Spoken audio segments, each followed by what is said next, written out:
Hello everyone, welcome to my channel. दोस्तों, आज हम बात करने वाले हैं निपुण भारत लक्ष्य की। तो निपुण भारत लक्ष्य की बात, जैसा कि आप लोग जान रहे हैं, निपुण भारत अभियान चल रहा है और इसके अंतर्गत भाषा विकास की कुछ दक्षताएं दी हुई हैं। जैसे कि आपको पता है कि निपुण भारत में सबसे ज़्यादा जो फोकस किया जा रहा है वो भाषा और गणित पे किया जा रहा है।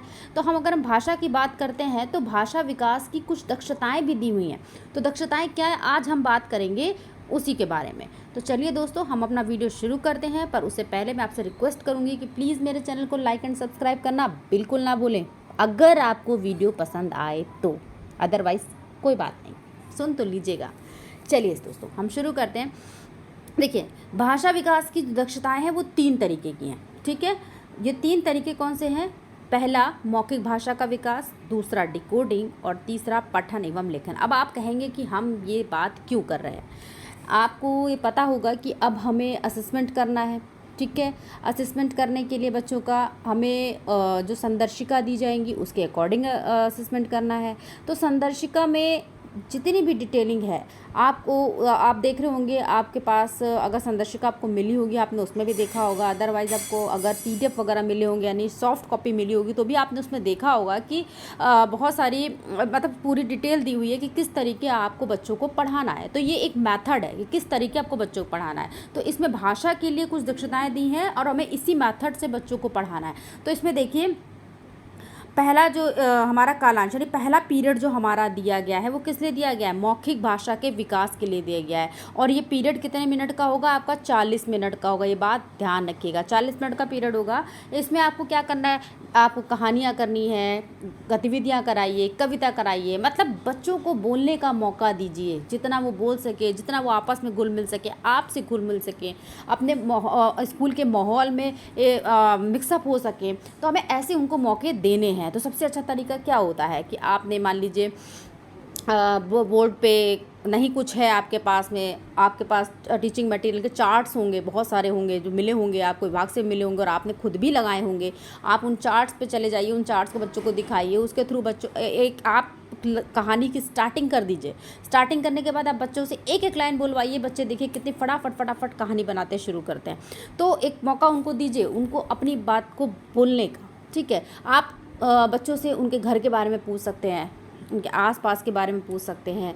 मान लीजिए बरसात हो रही है, आप बरसात के बारे में पूछ सकते हैं बच्चों से कि जब वो रास्ते में जाते हैं तो कैसा लग रहा है, भीगते हैं कि नहीं भीगते हैं, उनको मज़ा आता है भीगने में, नहीं आता है। तो बच्चे बहुत एक्साइटेड होकर बताते हैं, आप उनको मौका दीजिए। तो हमें उसमें गतिविधियाँ भी हम बहुत तरीके की होती हैं जो हम करा सकते हैं।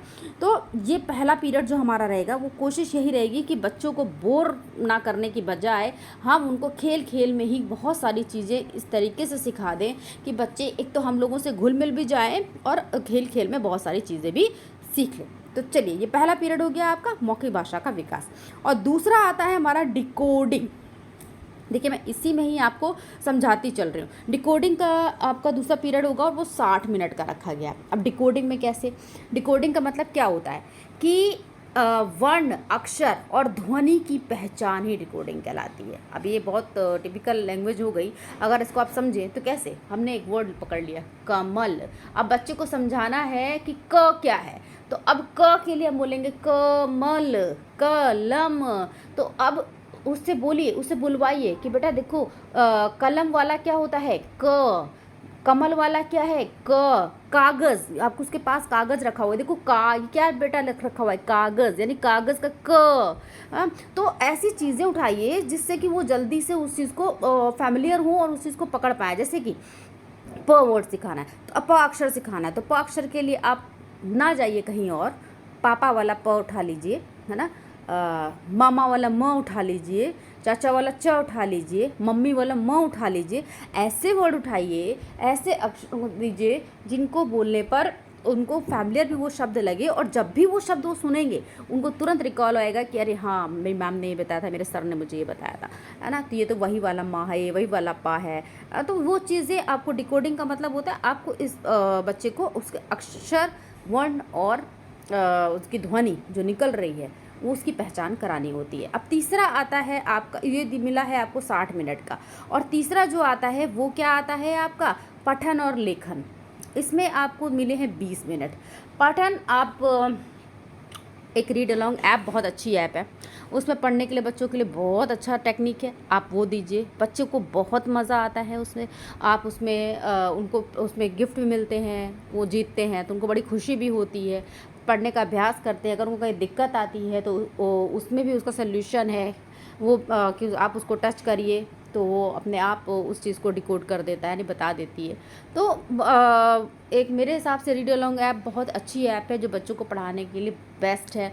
और इसके अलावा आप सहज पुस्तिकाएं मिली हुई हैं या कहानी की बहुत सारी हमारे पास बुक्स होती हैं, आप उससे बच्चों को पढ़वाइए तो बच्चे जल्दी से सीखेंगे। अदरवाइज़ बिग बुक की बात की जा रही है, जो बिग बुक विभाग देने वाला है या दे चुका है, आप लोग को दिया हो अगर। बिग बुक का मतलब होता है एक बड़ी सी बुक जिसमें कि पिक्चर्स ज़्यादा होते हैं और रिटन कम होता है। बड़े बड़े पिक्चर्स होते हैं जिसको देख के बच्चा एक्साइटेड होता है और उसको पढ़ता है, बड़े मज़े से पढ़ता है चित्र देख देख के।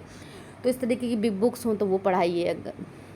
तो दोस्तों ये आपका पठन और लेखन कौशल है जो कि आपका 20 मिनट का मिला। तो ये एक हिंदी भाषा को बांटा गया है कि आप अगर हिंदी पढ़ा रहे हैं तो उसको कितने कितने मिनट से पढ़ाना है और किस किस पीरियड में पढ़ाना है और कैसे पढ़ाना है। तो ये एक तरीका बताया गया और इसके अकॉर्डिंग हमें बच्चों को पढ़ाना है। और जैसा आप जानते हैं कि जो निपुण अक्षरला है ये कक्षा 1, 2 और 3 के लिए है, तो आप इस पर ध्यान ज़रूर दीजिएगा और इसको उसी टेक्निक से पढ़ाने की कोशिश कीजिए। आई एम श्योर ज़रूर इम्प्रूवमेंट होगा। और बाकी टेक्निक्स आप सब बस खुद ही बहुत सारी टेक्निक्स होती हैं, इसमें अगर आप अपनी टेक्निक्स मिक्स कर देंगे तो फिर सोने पे सुहागा हो जाएगा। तो चलिए दोस्तों, अब इसी वीडियो के साथ मैं आप लोगों से विदा लेती हूँ और अगली वीडियो में फिर से एक नई इन्फॉर्मेशन के साथ, एक नई जानकारी के साथ ज़रूर मिलूँगी।